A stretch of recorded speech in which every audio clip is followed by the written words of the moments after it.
Hello.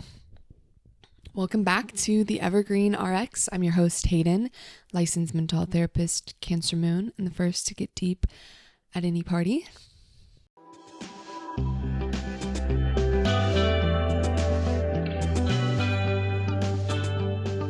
And this is the Evergreen RX. For those of you that are new here, welcome. Hello. I talk all things mental health, wellness, astrology, like holistic help kind of things. Astrology, human design, Ayurveda, tarot, more therapy type stuff, attachment, all of it. And I like to answer listener questions. And so if you have a listener question, if you are a listener and you have a question, please reach out to me at theevergreenrx@gmail.com or text me, call me, 512-655-9888. All that information will be in the show notes below as well. But as a refresher for those of you that listen, and then for newbies, I'd like to reconnect us to what the intention and the goal of these episodes are, and when I'm answering these questions, the approach that I'm coming from, which is that it's a place to try things out and try things on, to learn together, to figure things out together, and to create our own prescription for living well. That's my thing. The Evergreen RX, your prescription for living well, which means it's evergreen. It's always changing, but it's a constant, stable thing in your life that you're, wanting to live intentionally and with purpose, and just figuring out what that looks like, which I believe is always a fluid, nuanced process. It has to be aligned for you and totally personalized. No one has the answer for you. No one knows exactly how you should live your life. This is just a way to lay out like the tools and the toolbox and the options and the information and the ideas so that you can pick and choose from them. And like a great, sorceress in a witchy apothecary. I hate that word witchy though. But like an awesome, what are they called? An apothecarist? There's a word that I'm like it's so right there and I can't think of it. But you are the doctor behind the apothecary counter, and you're pulling the mugwort and the calendula and the rosemary and lavender and sea salt and whatever off the shelves, and you're putting them into a little mortar and pestle and mixing them together and making a compound all for you. That's how I visualize it. It's just that the ingredients are, not rosemary and calendula, but more like meditation and going on walks or knowing your attachment style and practicing self-compassion.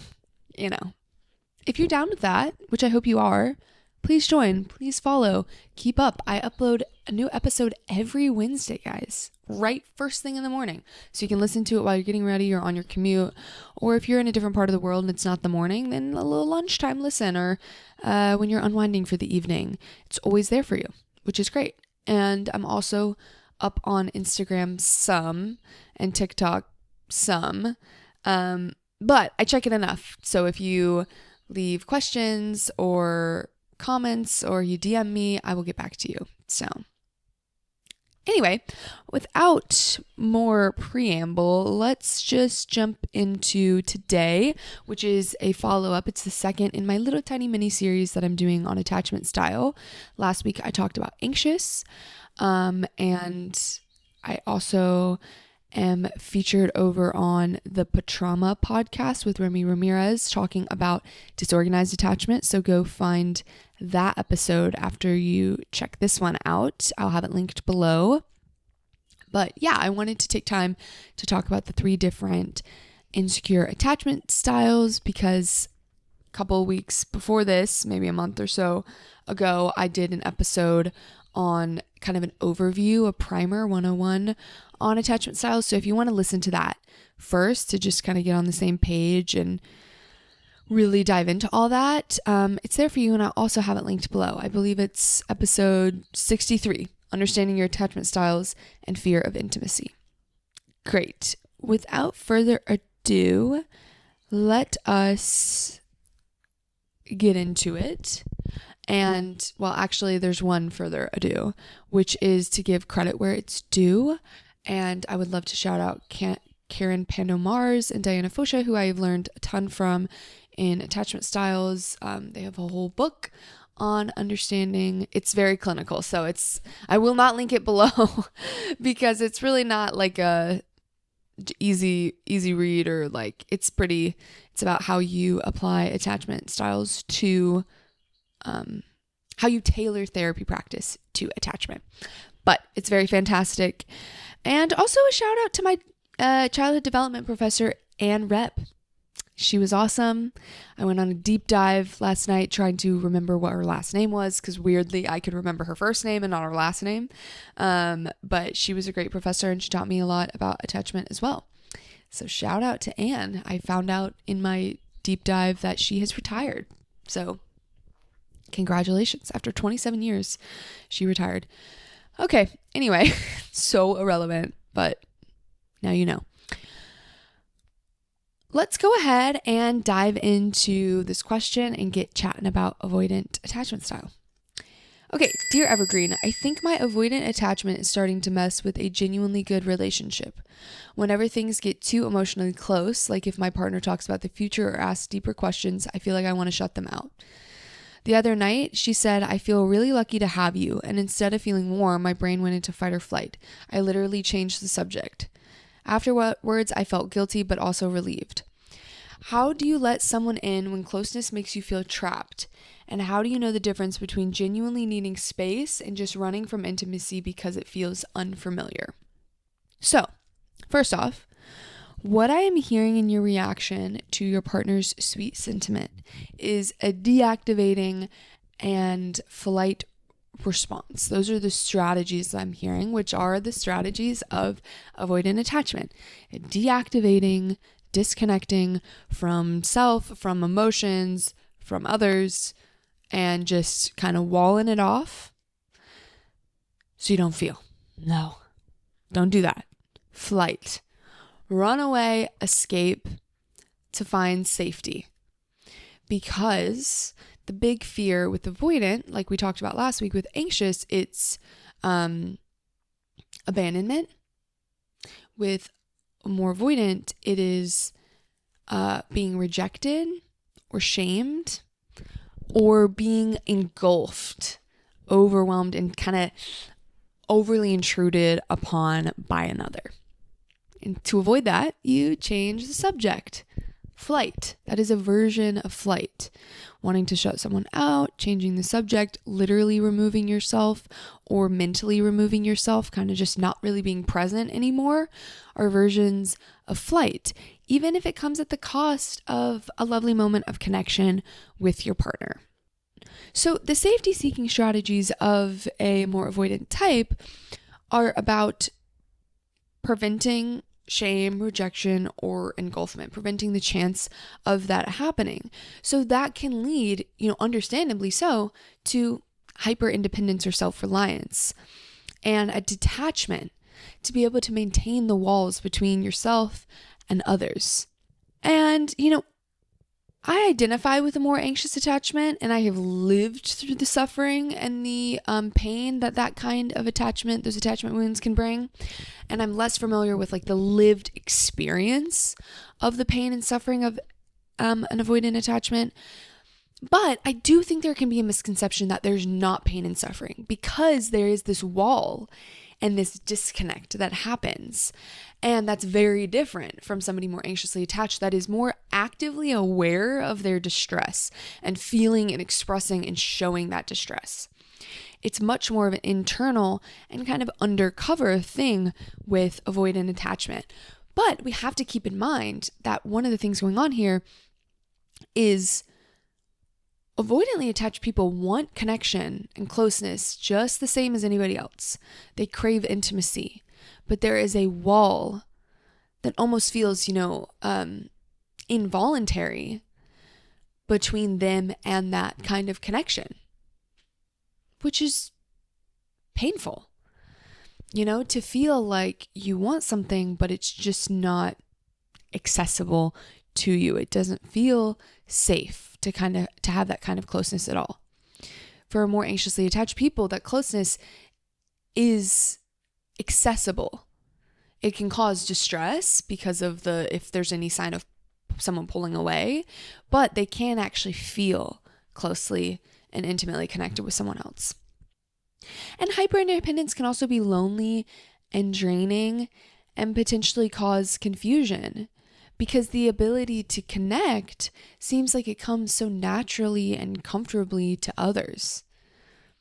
I imagine that there can be a level of like, man, am I just like cold-hearted or unempathic or sociopathic because I don't seem super empathic and connected to other people.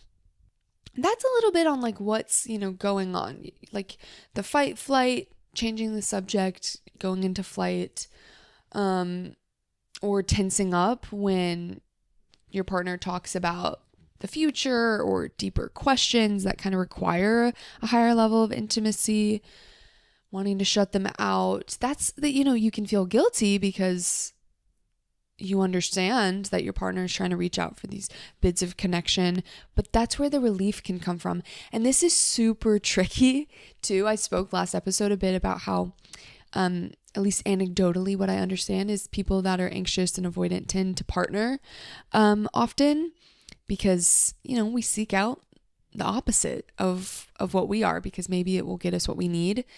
What can be really hard about that is the anxious person is clinging and is reaching out, and they would feel relief from reassurance, at least temporary relief. But the avoidant person feels temporary relief from removing themselves and from distancing. Ooh, that's a hard dance because then we're in this chase. I'm trying to go after you to feel comfort. You're running away to feel comfort. And it can be a really tough position to be in and doesn't lead to either person really getting what they want or feeling the real genuine closeness and connection that we're all craving. How do you let someone in when closeness makes you feel trapped? This is tough. This is a little bit tougher for me to answer in a succinct way because I think that process of being okay with closeness it's an inside job first. It goes from the inside out. So, developing your own somatic connection. And when I say somatic, it just basically means body. Developing your own connection to your body, to your internal sensations and feelings. And to be able to accept and allow for vulnerability and needs, your own, and then extending that to others. So it's a process because when our partner shows some kind of vulnerability or expresses a need or feeling, if we don't have a comfort in ourselves, that's going to be reflected in how we react to someone else. Kind of that like disgust response sometimes, drawing away, because that's what we do to ourselves. From this more avoidant lens, what can happen is like somebody more avoidant draws away from their own emotional reactions. And it might not even be a conscious process. I mean, this can be so ingrained that we're not even aware that there is an emotion that we're drawing away from. There's just a total disconnect from it, and strategies to keep that in place too. Like that disgust response, if we can draw away from it, then we can maintain our safety. And so we react to others in that way as well. And so really starting from the inside out and kind of upping the ante emotionally, for emotionally charged experiences, to be able to actually access feelings and process them in the presence of another person or by yourself, but we have to kind of up the charge a bit when there has been a history of avoidance and disconnection. It's the subtle signs and subtle information that we're getting from our feelings is going to be, unheard and largely unknown, disconnected from our awareness. And then the difference between needing space, genuine space, or just running from intimacy. Here's my keyword there. Run. If you're running from something, if it feels like running or a necessary escape, that might be something to look at or question. And what would happen if you stayed? What are you afraid would happen if you stayed? I think that's a good way to tune into, is this just like I need space? Because we all need space, and that's a healthy thing to have, is some independence and like time on your own. But is it like, if I don't get this time, like something bad is going to happen, or I'm confronted with uncomfortable feelings inside of myself? Like, that's a good way to distinguish between just that healthy need for space and a more avoidant attachment need to push away from someone or some level of closeness. And does it feel like you could hold out for a little longer, even just a little bit? And in a second, I'll talk more about, how we kind of change and work with more avoidant attachment. But one of those things is just staying a little bit longer, even just 1% more than normal, to help develop that capacity to stay when you want to run, to see that nothing bad really happens. And something I would like to note is that sometimes the desire to escape can be disguised by fantasy or imagining how much better your life would be with someone else or in a different situation, how you wouldn't have to deal with discomfort if it wasn't for this other person in your life. So to examine that too, and I don't hear this talked about as much, but I think that like grass is greener, imagining like yourself with somebody you don't really know, like, if you have some coworker that you kind of start finding yourself fantasizing about and thinking like, I think I would be so much happier in this relationship than the current relationship that I'm in. That is a version of fleeing and escaping into your fantasy where no intimacy is required of you. Of course, that's going to feel safer or better. Because right now, if you're in a partnership where someone is saying, hey, let's talk about the future, or I love you, I'm so lucky to have you, and it's just feeling like too much and you're afraid, oh my God, I'm going to be engulfed by this other person. Fleeing to your imagination where you have total control and most likely are imagining a person that doesn't require anything of you, doesn't make things uncomfortable, doesn't have their own needs, doesn't yearn for closeness. Start to see, are you really imagining someone that doesn't have needs and doesn't really push into your boundaries at all? That's a form of escape and idealizing a relationship that doesn't really exist. And also would just, if it did, it would just be playing into these avoidant tendencies and not actually helping bring you into a more secure relationship and connection, which is honestly, at the end of the day, what we're all yearning for. Some ways to deal with this: small disclosures, small baby steps. Can you say, hey, I like really appreciate what you said, and I'm also feeling the desire to pull away. Something about it feels unsafe to me. Can you stay 1% more present? Take a breath.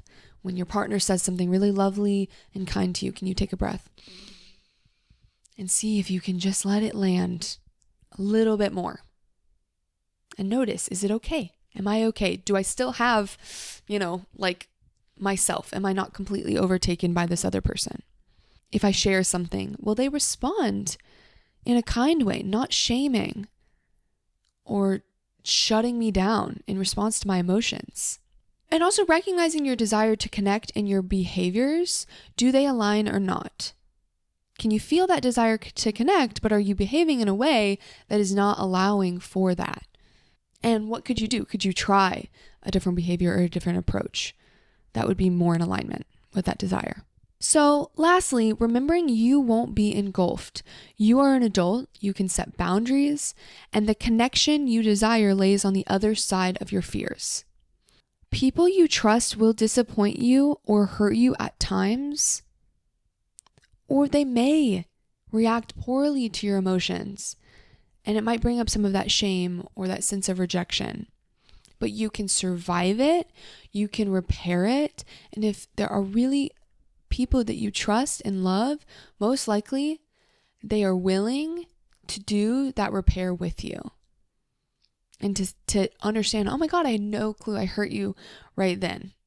Most likely, the things that you are really fearing that will happen if you let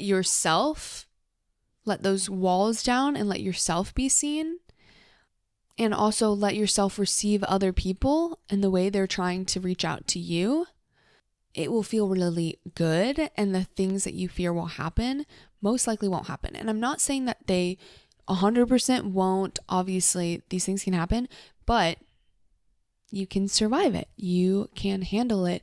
You're an adult now, so you can make decisions based off of the information you get as you take these small steps and you try things out. That's it. That's what I got. There we are. Avoidant, anxious, disorganized. There's resources out there for you now in the Evergreen RX sphere, and over on the Patrauma Party podcast that I'll have linked below. I hope you found this helpful.